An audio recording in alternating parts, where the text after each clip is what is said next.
Hello and welcome to Unstoppable 75 Day Series of Tax Input। हमने अपनी last video में ये समझा था कि अगर आपका बायर आपको एडवांस पेमेंट दे दे तो उस केस में सेल ऑफ बिल्डिंग जीएसटी में टैक्सेबल है और उस पे 18% जीएसटी रेट लगेगा।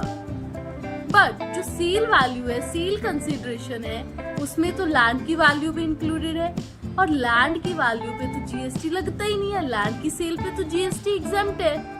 तो इस केस में गवर्नमेंट कहती है भैया तुम इतना कॉम्प्लिकेट मत करो, तुम सीधा क्या करना, जो तुम्हारी सेल कंसिडरेशन है ना उसका 1/3 तुम लैंड की वैल्यू मान के एग्जेम्प्ट कर देना और जो तुम जीएसटी लगाओगे वो तुम 2/3 वैल्यू पे लगाओगे। एक एग्जांपल से समझते हैं। सपोज आपने बिल्डिंग सेल करी 1.5 लाख में।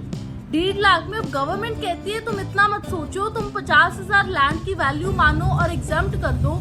तुम अब जीएसटी लगाओगे 1 लाख वैल्यू पे, उस पे 18% लगा के 18,000 तुम जीएसटी हमें दे दो। तो ये सिंपल सा रूल है।